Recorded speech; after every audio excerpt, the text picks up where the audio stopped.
खुलुमबाय लोगोफोर, नोंथांमोनखौ बड' इनफ' पइन्ट चेनेलाव आरो फिन खेबसेबाव बयखौबो बरायनाय बावहरग्रोनाय जाबाय।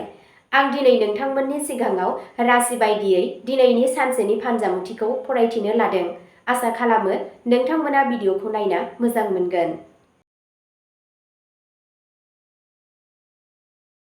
दिनै 15 मे 2026 मायथाइ एबा 31 बैसाग दान 1433 मायथाइ शुक्रबार। गिबियावनो दङ मेष राशि। दिनै नोंथांनि साहस आरो थुलुंगाया नोंथांखौ गोदान जौथायाव लांनो हागोन। खामानि थिलियाव नोंथांनि नाजानाया गोनांथार हाबाफोरखौ थि समाव फोजोबगोन होनना रोखा खालामगोन। आयनि गोदान फुंखा खुलिनो हागौ। नोंथाङा नखरनि सोद्रोमाफोरनिफ्राय आबुं हेफाजाब मोनगोन। सोरबा लोगोनिफ्राय थुलुंगायारि खौरां फैनो हागौ। दावबायनायनि सानथांखिफोरा मुलाम्फा गोनां जागोन। बांनाय आत्म-फोथायनाया नोंथांखौ थि थिरांथा लानायाव मदद होगोन। साननि जोबनायथिं नोंथाङा गोजोननाय आरो गोजोनखौ मोनदांगोन। नोंथांनि दिनैनि खाफालगोनां दिगा जादों सानजा, खाफालगोनां अनजिमाया जादों 9 आरो खाफालगोनां गाबा जादों जोंथि गोजा गाब। वृषभ राशि। दिनै सुख सुबिदा आरो सुबिदाफोरा बांनायनि इसारा होयो। रांखान्थियारि थासारिफोरा गोख्रों जागोन आरो रां थिसननाया मुलाम्फा मोननो हागौ। नोंथांनि दिदोम सानस्रिखौ खामानि थिलियाव बाख्नायनाय जागोन। नोंथाङा नोंथांनि नखरजों गोजोनथाव सम हगारगोन। मोजां मोनलायनायनि सोमोन्दोआव फोथायनाय आरो खाथि सोमोन्दोआ बांगोन। मोजां मोनजानाय बेसाद बायनाया जाथावना। मोनसे गोजाम थालांनाय खामानिखौ फोजोबनो हागौ। साना गोजोन आरो गोजोनथाव जागोन। नोंथांनि दिनैनि खाफालगोनां दिगा जादों खोला सानजा, खाफालगोनां अनजिमाया जादों 24 आरो खाफालगोनां गाबा जादों क्रिम गाब। मिथुन राशि। दिनै नोंथाङा नोंथांनि मेलेम आरो सोलोनि थाखाय गोबां खाबु मोननो हागौ। फोनांजाब रोंग'थिया खामानि थिलियाव नोंथांनि गोहोमखौ बांहोगोन। गोदान सोमोन्दो लाखिनाया इयुनाव मुलाम्फा गोनां जागोन। रांखान्थियारि बिथिङाव मोजां फिथाय नुनो मोनगोन। बिदा-फंबायनि हेफाजाब होनाया नोंथांनि थुलुंगाखांनायखौ बांहोगोन। सोरजिलु खामानियाव जाफुंसार जागोन। फरायसाफोरनि थाखाय समा साबजाथाव जागोन। साना गोसो गुदुं आरो मुलाम्फा गोनां जागोन। नोंथांनि दिनैनि खाफालगोनां दिगा जादों साहा, खाफालगोनां अनजिमाया जादों 5 आरो खाफालगोनां गाबा जादों रेजें गोथां गाब। कर्क राशि। दिनै नोंथाङा गोसोआरि महरै गोख्रों मोनदांगोन। नखराव माबा मोनसे मोजां खौरां मोननानै गोजोननाया बांगोन। बिमा-बिफानि बोर होनाया मुलाम्फा जागोन। रांखान्थियारि बिथिङाव समानथि थागोन। धोर्ज लाखिनाया खामानि थिलियाव जाफुंसार जागोन।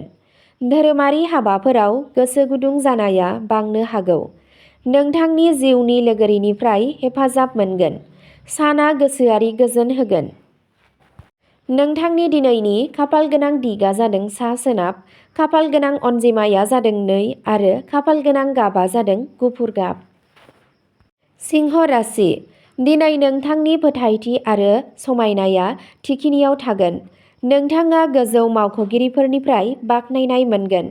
रांखान्थियारि मुलाम्फानि गोदान खाबुफोर ओंखारगोन। नोंथाङा नोंथांनि गथ'फोरजों सोमोन्दो गोनां गोजोनथाव खौरां मोननो हागौ। नखराव नोंथांनि मान-सन्माना बांगोन।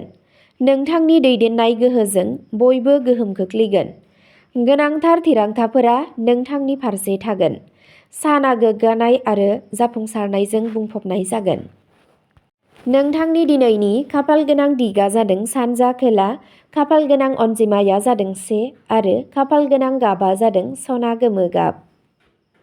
कन्या राशि। दिनै नोंथांनि कष्ट आरो आब्रुथिया जोबोद मोजां फिथाय होगोन। गोबाव जानाय खामानिफोरा आबुं जागोन। रांखान्थियारि मुलाम्फानि मिजिं दं। सावस्रिया सिगांनिख्रुइ साबसिन जागोन। नखरनि हेफाजाब होनाया थुलुंगानि फुंखा जागोन। फरायसाफोरा मोजां जाफुंसार जानो हागौ। खामानियाव गोदान बिबान मोनगोन। साना गोजोनथाव जागोन। नोंथांनि दिनैनि खाफालगोनां दिगा जादों सोनाब, खाफालगोनां अनजिमाया जादों 6 आरो खाफालगोनां गाबा जादों रेजें गेरुवा गाब। तुला राशि। दिनै सोमोन्दोआव गोदै आरो गोरोबलायनाय थागोन। नोंथांनि जिउनि लोगोरिनि हेफाजाबा जुनियायै मुलाम्फा जागोन। फालांगियाव गोदान बाहागोदारिया मुलाम्फा लाबोगोन। रांखान्थियारि हालोदा जौगागोन। नोंथाङा लोगोफोरजों मोजां सम मोनगोन। आरिमुआरि नाजानायाव जाफुंसार जागोन। गोसोआ समानथि आरो गोजोन थागोन। साना गोजोनथाव जागोन। नोंथांनि दिनैनि खाफाल गोनां दिगा जादों सोनाब साहा, खाफाल गोनां अनजिमाया जादों 7 आरो खाफाल गोनां गाबा जादों गलापि गाब। वृश्चिक राशि। दिनै नोंथांनि गोथौ सानस्रि आरो रोंमोनदांथिया मुलाम्फा गोनां जागोन। नोंथाङा आन्दोनि सानथांखिफोराव जाफुंसार जागोन। खामानि थिलियाव सोलायनाया मोजां जागोन। रांखान्थियारि बिथिङाव सांग्रांथि थानाया मुलाम्फा जागोन। नखरनि हेफाजाब होनाया गोसोआ बांहोगोन। गावनि सावस्रिनि फारसे सांग्रां जा। गोनांथार थिरांथाफोरा थार फोरमान जागोन। साननि जोबनायथिं गोजोननाय मोनगोन। नोंथांनि दिनैनि खाफाल गोनां दिगा जादों खोला, खाफाल गोनां अनजिमाया जादों 8 आरो खाफाल गोनां गाबा जादों रोजा मै गाब। धनु राशि। दिनै खाफालनि हेफाजाबजों खामानिया थाबैनो दावगागोन। जिउ राहायाव दावगानायनि गोदान खाबुफोर ओंखारगोन। रांखान्थियारि मुलाम्फानि गोख्रों मिजिं दं।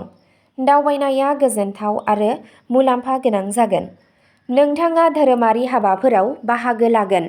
मोजां मोनज्लायनायनि जिउआव गोजोननाया बांगोन। बेयो फरायसाफोरनि थाखाय मोनसे मोजां सम। साना थुलुंगाखांनाय जागोन।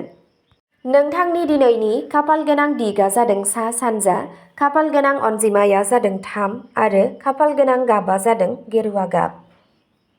मकर राशि। दिनै नोंथाङा नोंथांनि खस्थ'नि आबुं फिथाइखौ मोनगोन। खामानि थिलियाव मान सन्माना बांगोन। गोजौ थाखोनि सुबुंफोरनि फोथायनाया गोख्रों जागोन। रांखान्थियारि बिथांखिफोरा जाफुंगोन। नखरजों सम थानाया गोजोनथाव जागोन। गोजाम जेंनाफोरनि सुस्रांनायखौ मोनगोन। गोदान जाफुंसारनाया गावजों गाव फोथायनायखौ बांहोगोन। साना दिदोम आरो मुलाम्फा गोनां जागोन। नोंथांनि दिनैनि खाफाल गोनां दिगा जादों खोला-सोनाब, खाफाल गोनां अनजिमाया जादों 10 आरो खाफाल गोनां गाबा जादों मुगा गाब। कुम्भ राशि। दिनै नोंथाङा गोदान सानस्रिनि गेजेरजों जर'खा जाफुंसारनाय मोननो हागोन।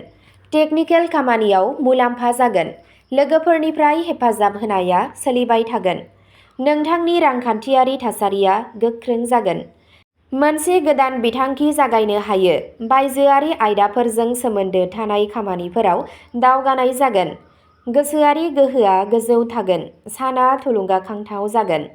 नोंथांनि दिनैनि खाफाल गोनां दिगा जादों सोनाब, खाफाल गोनां अनजिमाया जादों 11 आरो खाफाल गोनां गाबा जादों गलापि गाब। मीन राशि। दिनै नोंथांनि सानबोलावरि आरो सानथौआ जाफुंसारनायनि लामाखौ बेखेवगोन। नोंथाङा आध्यात्मिक हाबायाव नांथाबगोन। नोंथांनि रांखान्थियारि थासारिया जौगागोन। नखराव अननाय आरो गोरोबलायनाया थाबाय थागोन। गोजाम लोगोनिफ्राय मोजां खौरां फैनो हागौ। नोंथाङा नोंथांनि जिउ राहायाव मोनसे गोदान दिथा मोनगोन।